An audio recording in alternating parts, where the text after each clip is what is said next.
Hello friend, cryptography and network security के course के playlist में आज के वीडियो में हम डिस्कस करने वाले हैं what is secure electronic transaction, जिसको आप शॉर्ट फॉर्म में सेट के नाम से जानते हैं कि सिक्योर इलेक्ट्रॉनिक ट्रांजैक्शन क्या होता है और इसमें किन किन चीजों की रिक्वायरमेंट होती है और इसमें क्या क्या चीजें पार्टिसिपेट करती है। उसके बाद हम डिस्कस करेंगे कि डुअल सिग्नेचर क्या होता है और इसको किस तरह से हम जनरेट करते हैं। जनरेशन आप डुअल सिग्नेचर देखेंगे। उसके बाद हम देखेंगे परचेस रिक्वेस्ट जनरेशन की आप जब किसी भी चीज को परचेस करते हैं तो उसकी रिक्वेस्ट कैसे जनरेट होती है। उसके बाद हम देखेंगे कि जो भी हमने परचेस किया उसकी रिक्वेस्ट हुई तो वो रिक्वेस्ट मार्चेंट लेवल पे कैसे वैलिडेट होती है। वीडियो को लास्ट तक जरूर देखिएगा क्योंकि ये सारी point exam point of view से बहुत ही इंपॉर्टेंट है और लगभग हर साल पूछी जाती हैं। अगर अभी तक आपने इस चैनल को सब्सक्राइब नहीं किया है तो जल्दी से सब्सक्राइब कर लीजिए और अगर आप इस कोर्स की पीपीटी या फिर पीडीएफ नोट्स को डाउनलोड करना चाहते हैं तो डिस्क्रिप्शन में लिंक है, आप वहां से जाके डाउनलोड कर सकते हैं। तो अगर हम बात करें कि सिक्योर इलेक्ट्रॉनिक ट्रांजैक्शन क्या होता है तो सिक्योर इलेक्ट्रॉनिक ट्रांजैक्शन एक ऐसा प्रोटोकॉल, एक ऐसा सिक्योरिटी प्रोटोकॉल है जो डिजाइन किया गया है कि किसी भी सिक्योरिटी और किसी भी मतलब इलेक्ट्रॉनिक ट्रांजैक्शन के अंदर सिक्योरिटी और इंटीग्रिटी को प्रोवाइड करने के लिए। अब इलेक्ट्रॉनिक ट्रांजैक्शन का मतलब क्या होता है कि जैसे क्रेडिट कार्ड ट्रांजैक्शन के अंदर तो सिक्योर इलेक्ट्रॉनिक ट्रांजैक्शन क्या करता है कि सिक्योरिटी प्रोवाइड करता है हमको किसके इलेक्ट्रॉनिक क्रेडिट कार्ड ट्रांजैक्शन के अंदर। आगे अगर हम बात करें तो develop with the support from major organisation. अब इसको कैसे डेवलप किया गया था तो इसको बहुत सारी कंपनियां थी जो क्रेडिट कार्ड कंपनियां थी वो मिलके क्या की सिक्योर इलेक्ट्रॉनिक ट्रांजैक्शन को क्रिएट की जिसमें हमारा वीजा आ जाता है, मास्टर कार्ड आ जाता है, माइक्रोसॉफ्ट हो जाता है जो प्रोवाइड करता है सिक्योर ट्रांजैक्शन टेक्नोलॉजी को प्रोवाइड करने वाला काम। उसके बाद नेट स्कैप हो गया जो प्रोवाइड करता है सिक्योर सॉकेट लेयर को, ठीक है, एसएसएल प्रोवाइड करने वाला नेट स्कैप। इन लोगों ने मिलके क्या बनाया कि एक जो भी ट्रांजैक्शन ओवर द इंटरनेट हो रहा है यानी क्रेडिट कार्ड जो ट्रांजैक्शन हो रहा है इसको पूरी तरह से सिक्योर बनाने के लिए इन लोग क्या किया सिक्योर इलेक्ट्रॉनिक ट्रांजैक्शन को लेके आए जो क्या किया क्रेडिट कार्ड ट्रांजैक्शन के ऊपर क्या किया जो भी फ्रॉड्स होते थे उनसे बचाया यानी सिक्योरिटी प्रोवाइड किया। अब बात करें तो जो भी एडवांसमेंट हुआ इंक्रिप्शन का, इसके अंदर इंक्रिप्शन का यूज किया जाता है कि इसके सिक्योरिटी के अंदर और ज्यादा एडवांसमेंट देखने को मिले। हैशिंग टेक्निक्स का यूज किया जाता है मतलब जो भी हमारा रियल मैसेज होता है हम उसको क्या करते हैं हैश वैल्यू के अंदर कन्वर्ट कर देते हैं फॉर सिक्योरिंग, ठीक है। बस ये सारी चीजें किसके लिए होती है सिक्योरिटी पर्पस के लिए यूज किया जाता है ताकि ऑनलाइन क्रेडिट कार्ड पेमेंट हमारा सिक्योर बना रहे। आगे अगर हम बात करें जो हमारा ये सिक्योर इलेक्ट्रॉनिक ट्रांजैक्शन है एक पेमेंट सिस्टम नहीं है, ये सिक्योरिटी जो इलेक्ट्रॉनिक ट्रांजैक्शन है ये कोई पेमेंट सिस्टम नहीं है बल्कि इसका फोकस है कि बस हम जो भी ट्रांजैक्शन ओवर द ऑनलाइन हो रहा है ना उसको हम सिक्योरिटी प्रोवाइड करें यानी एनहांस करें सिक्योरिटी को, न कि कोई ये पेमेंट गेटवे है या फिर कह सकते हैं कि ये पेमेंट सिस्टम है। सिक्योर इलेक्ट्रॉनिक ट्रांजैक्शन एक तरह का ऐसा प्रोटोकॉल होता है जो क्या करता है कि ऑनलाइन जो भी हो रहा है ट्रांजैक्शन उसको सिक्योरिटी प्रोवाइड करने का काम करता है। जैसे यहाँ पे अगर हम बात करें तो यहाँ पे हमारा क्या है पेमेंट गेटवे। पेमेंट गेटवे से क्या होता है कि सारी चीजें जुड़ी होती है जैसे हमारा कस्टमर हम और उसके बाद जो भी मर्चेंट जो भी सर्विस को प्रोवाइड कर रहा है मर्चेंट हो गए, उसके बाद मर्चेंट फाइनेंशियल इंस्टीट्यूट हो गए और यहाँ पे हमारा कस्टमर फाइनेंशियल इंस्टीट्यूट हो गए। जस्ट लाइक करते कस्टमर की बैंक हो गई और यहाँ पे मर्चेंट की बैंक हो गई। ये सारी चीजें क्या होनी आपस में कनेक्टेड होती है विद द पेमेंट गेटवे के थ्रू। इस चीज को हम समझते हैं, ठीक है। तो आगे बात कर ले कि क्या क्या रिक्वायरमेंट पड़ती है हमको सिक्योर इलेक्ट्रॉनिक ट्रांजैक्शन के अंदर। रिक्वायरमेंट्स की बात करें तो सबसे पहले म्यूचुअल ऑथेंटिकेशन आता है। म्यूचुअल ऑथेंटिकेशन की बात करें तो ये वेरीफाई करता है कस्टमर और मर्चेंट दोनों की आइडेंटिटी को, ठीक है, दोनों की आइडेंटिटी को आइडेंटिफाई करने का काम करता है। उसके बाद क्या होता है कॉन्फिडेंशियलिटी आती है। इसके अंदर क्या होता है कि इनक्रिप्ट करता है पेमेंट इंफॉर्मेशन को और ऑर्डर इंफॉर्मेशन को, मतलब कि जो यूजर ने पेमेंट किया है उसको भी वो क्या करेगा हाइड करने का काम करता है, इनक्रिप्ट कर देता है और जो यूजर ऑर्डर कर रहा है ना कि हमको ये चीज चाहिए उस ऑर्डर को भी ये हाइड करने का काम करता है। मतलब जो ऑर्डर की इंफॉर्मेशन है और जो पेमेंट की इंफॉर्मेशन है दोनों को क्या करता है इनक्रिप्ट करने का काम करता है। उसके बाद मैसेज इंटीग्रिटी की बात करें तो ये प्रोटेक्ट करता है अनऑथराइज्ड मॉडिफिकेशन के कारण, मॉडिफिकेशन से जब हमारा ट्रांसमिशन कंटेंट मतलब जो भी हमारा डेटा हो ना ट्रांसमिट हो ओवर द इंटरनेट तो ये अनऑथराइज्ड मॉडिफिकेशन से हमें क्या करता है प्रोटेक्ट करने का काम करता है ट्रांजेक्शन, जो भी हमारा सिक्योर इलेक्ट्रॉनिक ट्रांजेक्शन है ए। उसके बाद इंटरऑपरेबिलिटी देखने को मिलती है, इंश्योर करता है कि जो भी सीमलेस कम्युनिकेशन अक्रॉस सिस्टम हो रहा है वो कंपैटिबिलिटी बना रहे। उसके बाद हम कहते हैं ऑप्टिमल सिक्योरिटी मैकेनिज्म होता है, तो ये क्या करता है, बेस्ट अवेलेबल होता है सिक्योरिटी मेजर्स के लिए फॉर रोबस्ट प्रोटोकॉल प्रोटेक्शन के लिए, मतलब एक अच्छा प्रोटोकॉल प्रोटेक्शन प्रोवाइड करने का काम करता है। अब बात कर लेते हैं पार्टिसिपेंट्स की, कि सेट के अंदर क्या क्या चीजें पार्टिसिपेंट्स होती है, मतलब कौन कौन पार्टिसिपेट करता है। जनरल सिनेरियो में अगर हम बात करें किसी भी ऑनलाइन ट्रांजेक्शन की, तो इसके अंदर कुछ सिमिलर पार्टिसिपेंट्स हैं, जैसे क्या हो गया, कार्ड होल्डर जो हमारा कस्टमर होता है। भाई कार्ड होल्डर कौन होता है, कस्टमर। अगर हम अपना कुछ कोई भी चीज परचेस कर रहे हैं ऑनलाइन, तो हम क्या करते हैं, अपना कार्ड लगाते हैं, तो कार्ड को लगाने वाला कौन हो गया, कस्टमर हो गया।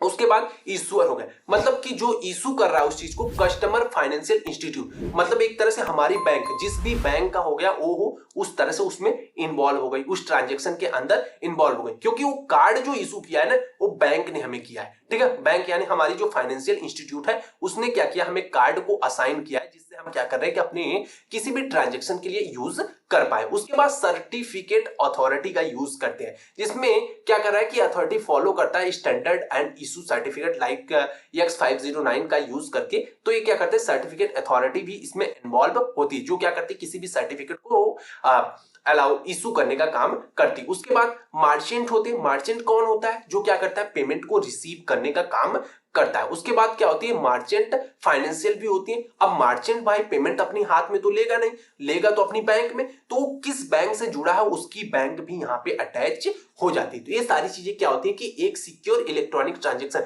मतलब जब एक ट्रांजेक्शन होता है ना, अगर हम मान लिया कि ए है, ए ने बी को कुछ पैसे भेजे ओवर द ऑनलाइन, ठीक है, with the help of credit card, debit card, ठीक है, ऑनलाइन ट्रांजेक्शन किया, तो इसमें ये सारी चीजें इन्वॉल्व होंगी। ये 5 चीजें तो 100% इन्वॉल्व होनी ही होनी है। बाकी अगर बात आ जाती है आप यूपीआई से करते हैं, तो सारी चीजें बढ़ जाएंगी, भाई कौन सा एप्लीकेशन यूज किया है, सारी चीजें अलग थिंग्स है। ठीक है, अब बात कर लेते हैं डुअल सिग्नेचर। डुअल सिग्नेचर हमेशा किसके साथ पूछता है, सेट के साथ, मतलब कि सिक्योर इलेक्ट्रॉनिक ट्रांजेक्शन के साथ ही डुअल सिग्नेचर का हमेशा कॉन्सेप्ट आता है कि आखिर डुअल सिग्नेचर का क्या रोल है सेट सिक्योर इलेक्ट्रॉनिक ट्रांजेक्शन के अंदर।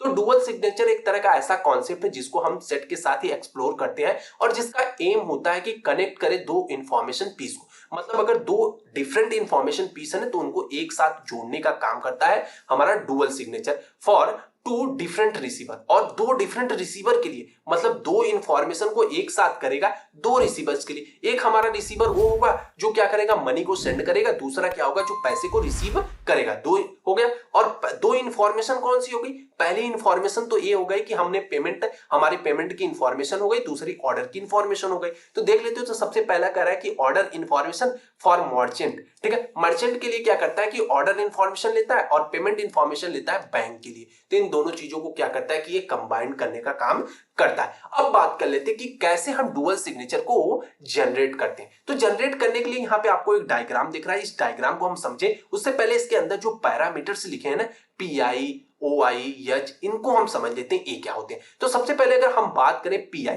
पीआई का मतलब होता है पेमेंट इंफॉर्मेशन, और जो ओआई है ना, उसका मतलब होता है ऑर्डर इंफॉर्मेशन। तो यानी यहाँ पे क्या है, हमारा पेमेंट इंफॉर्मेशन है और यहाँ पे ऑर्डर इंफॉर्मेशन है। और ये एच का मतलब है ना, हैश होता है, हैश फंक्शन। ठीक है, जब हम पेमेंट इंफॉर्मेशन के ऊपर हैश फंक्शन लगाते हैं तो ये पीआईएमडी में कन्वर्ट हो जाता है। इसका मतलब होता है पेमेंट इंफॉर्मेशन मैसेज डाइजेस्ट। तो यहाँ पे हम देख लेते हैं, जो पीआईएमडी है इसका मतलब हो गया कि stand for payment information message digest, मतलब कि सिंपल भाषा में समझे ना, तो ये हमारा जो प्लेन टेक्स्ट था ना, प्लेन टेक्स्ट के ऊपर हमने हैश एल्गोरिथम जब अप्लाई की ना, तो ये क्या हुआ कि हमारा हैश वैल्यू के अंदर कन्वर्ट हो गया। मैसेज डाइजेस्ट क्या होता है कि एक हैश वैल्यू का नाम दूसरा नाम होता है। ठीक है, सिक्योर हैश वैल्यू का दूसरा नाम होता है। तो हमने क्या किया, पेमेंट इंफॉर्मेशन के ऊपर हैश वैल्यू को अप्लाई किया, यानी हैश एल्गोरिथम को अप्लाई किया। उसके बाद हमें क्या मिला, पेमेंट इंफॉर्मेशन मैसेज डाइजेस्ट। और यहाँ पे ऑर्डर इंफॉर्मेशन के ऊपर जब हमने हैश वैल्यू अप्लाई किया, तो यहाँ पे हमें क्या मिला, ऑर्डर इंफॉर्मेशन मैसेज डाइजेस्ट। यहां तक सारी चीजें आई थिंक कंप्लीट हो गई। हमें क्या करना, पेमेंट इंफॉर्मेशन को क्या करना है, सबसे पहले उसको हैश वैल्यू में कन्वर्ट कर देना, यहाँ ऑर्डर इंफॉर्मेशन को भी हैश वैल्यू में कन्वर्ट कर देना। उसके बाद हमें दो वैल्यू मिलेंगी, इन दोनों वैल्यू को, ठीक है, उससे पहले इन दोनों वैल्यू को हम क्या करेंगे, अपेंड कर लेंगे, यानी एक साथ जोड़ लेंगे और ऑपरेशन के साथ, स्टैंड फॉर द अपेंड। उसके बाद यहाँ पे यच जो है, यह कह रहा है जो यच है ना, स्टैंड फॉर हैशिंग है, और ई जो है स्टैंड फॉर पब्लिक की है और पब्लिक की इंक्रिप्शन के लिए, और जो के पीसी है वो कस्टमर प्राइवेट की है, ठीक है। और जो पीओएमडी है ना वो किसके लिए, पेमेंट ऑर्डर मैसेज डाइजेस्ट। तो यहां पे हमें जो सारी चीजें, इन दोनों को मैंने जोड़ लिया। जोड़ने के बाद हम क्या करते हैं, फिर से एक बार हैशिंग इसके ऊपर कर देते हैं, मतलब फिर से एक बार हैश एल्गोरिथम लगा देंगे। जब हैश एल्गोरिथम लगा देते हैं ना, अब यहाँ पे पेमेंट ऑर्डर मैसेज डाइजेस्ट हो गया, मतलब ये दोनों इंफॉर्मेशन क्या हुई, एक साथ जुड़ गई। एक साथ जुड़ने का मतलब पेमेंट हो गया, ऑर्डर हो गया, मैसेज हो गया, डाइजेस्ट हो गया, ठीक है। एक दो चीज हो गई। उसके बाद हम क्या करते हैं ना, इसके ऊपर इंक्रिप्शन की लगाते हैं। जो ई होता है स्टैंड फॉर पब्लिक की इंक्रिप्शन, ये हमारा क्या है कि पब्लिक की इंक्रिप्शन इसके ऊपर हम लगाएंगे विद द हेल्प ऑफ। अब केपीसी क्या होता है, केपीसी क्या होता है, कस्टमर्स की प्राइवेट की होती है, जो कस्टमर इसके ऊपर अप्लाई करना चाहता है। तो कस्टमर का केपीसी यूज करके हम क्या करेंगे, इसको इंक्रिप्ट कर देंगे। और जब इंक्रिप्ट करेंगे ना तो हमारा डुअल सिग्नेचर जनरेट हो जाएगा। तो ये डुअल सिग्नेचर यहाँ, जिसको शॉर्ट फॉर्म में डीएस के नाम से जानते हैं, और इसका फॉर्मूला कुछ इस तरह से होता है जिसको आप याद कर सकते हैं। हालांकि नहीं भी याद करते तो कोई दिक्कत नहीं है, लेकिन चाहे तो आप याद कर सकते हैं। तो आई होप कि आपको प्रोसेस पूरी तरह से समझ में आया होगा। यानी पेमेंट इंफॉर्मेशन, ऑर्डर इंफॉर्मेशन के ऊपर हमने क्या किया, हैश फंक्शन अप्लाई किया, जिससे हमें क्या मिली, पेमेंट इंफॉर्मेशन मैसेज डाइजेस्ट मिला और ऑर्डर इंफॉर्मेशन मैसेज डाइजेस्ट मिला। इन दोनों को हम एक साथ जोड़ के फिर से इनके ऊपर हैशिंग लगा दिए। जब हैशिंग लगाए तो हमें पेमेंट ऑर्डर मैसेज डाइजेस्ट मिला, जिसके ऊपर हमने क्या किया, इंक्रिप्शन की लगाया with the help of customer private की के जरिए, और हमें क्या हुआ, डुअल सिग्नेचर मिल गया, ठीक है। तो इस तरह से हम डुअल सिग्नेचर को जनरेट कर लिए। अब डुअल सिग्नेचर को जनरेट कर लिया, ठीक है। अब बात आती है कि जब हमें कोई भी प्रोडक्ट परचेस करना होगा ना, तो हम रिक्वेस्ट डालेंगे। सबसे पहले भाई प्रोडक्ट परचेस करने के लिए हमें रिक्वेस्ट डालना पड़ता है पेमेंट करने के लिए, ठीक है। तो वहां पे क्या होगा कि जो प्रोसेस होता है ना रिक्वेस्ट जनरेशन करने के लिए, ये 3 इनपुट्स पे डिपेंड करता है।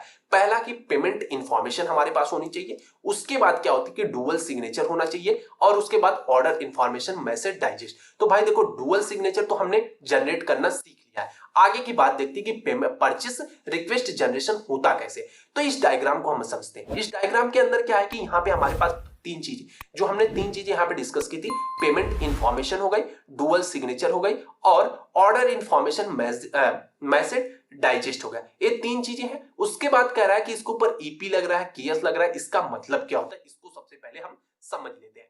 तो देखो, ईपी का मतलब होता है सिमेट्रिक की इंक्रिप्शन। सिमेट्रिक की इंक्रिप्शन वही इंक्रिप्शन होता है जिसके अंदर डेटा को इंक्रिप्ट और डिक्रिप्ट दोनों करने के लिए हमें एक की जरूरत पड़ती है, उसको हम बोलते हैं सिमेट्रिक की इंक्रिप्शन। तो यहां पे क्या हो गया कि ईपी इज इक्वल टू क्या हो गया, सिमेट्रिक की। तो हमने क्या किया, इन तीनों इंफॉर्मेशन के ऊपर क्या किया, सिमेट्रिक की इंक्रिप्शन लगा दिया, ठीक है। उसके बाद कह रहा है जो केएस है ना, केएस इस टेम्पररी सिमेट्रिक की होता है, मतलब कि ये टेम्पररी या परमानेंट नहीं है, टेम्पररी सिमेट्रिक की होता है। उसके बाद जो हमारा की यू बैंक है ना, इसका मतलब होता है पब्लिक की ऑफ बैंक, जो बैंक है ना उसका पब्लिक की, ठीक है। इन तीनों चीजों के ऊपर हमने क्या किया कि पब्लिक की जो भी हमारा सिमेट्रिक की इंक्रिप्शन था इसको लगा दिया। उसके बाद ये सारी चीजें एक बॉक्स के अंदर जाती हैं। बॉक्स के अंदर क्या होता है कि यहाँ पे हमारे पास जो भी मैसेज पड़ा है वो है। उसके बाद हमारा डिजिटल इनवलप हो गया, ठीक है। उसके बाद पेमेंट इंफॉर्मेशन मैसेज डाइजेस्ट है, और हमारे पास ऑर्डर इंफॉर्मेशन है, डुअल सिग्नेचर है, और सीए। सीए यहाँ पे वो वाला सीए नहीं है जो क्या करता था, सर्टिफिकेट को जनरेट करता था। यहाँ पे सीए का मतलब होता है कार्ड होल्डर, यानी ऐसा पर्सन जो क्या करता है, कार्ड को होल्ड कर रहा है, ठीक है। ये सारी चीजें मिलके क्या करती हैं, रिसीव्ड बाय मर्चेंट।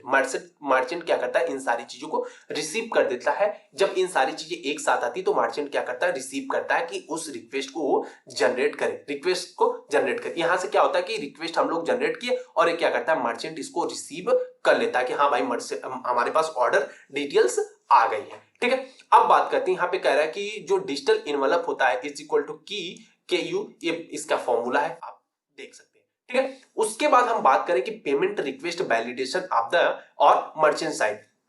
तो कह रहा है कि जब पेमेंट हमने कर दिया, ठीक है, पेमेंट की रिक्वेस्ट डाल दी, तो अगर पेमेंट आता है तो उस रिक्वेस्ट को वैलिडेट कैसे करें कि भाई नहीं ये रिक्वेस्ट सही ही आई है, गलत नहीं आई, किसी अनऑथराइज्ड पर्सन द्वारा नहीं आई। ये सारी चीजों करने के लिए हम क्या करते हैं कि परचेस रिक्वेस्ट वैलिडेशन को चेक करते हैं। तो इसके अंदर क्या होता है कि जो मर्चेंट होता है, मर्चेंट के अंदर क्या होता है कि वेरीफाई करता है, कंपेयरिंग जो हमारा पीओएमडी होता है, मतलब पेमेंट ऑर्डर मैसेज डाइजेस्ट होता है, वो जनरेट करता है पेमेंट इंफॉर्मेशन मैसेज डाइजेस्ट को, जिसके अंदर क्या होता है कि हैशिंग होती है किसके साथ, पेमेंट ऑर्डर मैसेज डाइजेस्ट के साथ, जनरेट करता है थ्रू द डिस्क्रिप्शन, डिक्रिप्शन के साथ, ठीक है, decryption of the dual signature as follow. तो कैसे काम करता है ये, जस्ट लाइक इसके पीछे वाला इमेज हम लोग पिछली स्लाइड में देखे थे और इस स्लाइड में जस्ट उसके आगे वाला इमेज देख रहे हैं। तो इसके अंदर क्या होता है ना, जो हमारा इन्वलप था और पेमेंट इंफॉर्मेशन मैसेज डाइजेस्ट था, ऑर्डर इंफॉर्मेशन था, डुअल सिग्नेचर था और कस्टमर जो भी कार्ड होल्डर था वो था। अब यहाँ पे क्या करते हैं कि जो भी पेमेंट इंफॉर्मेशन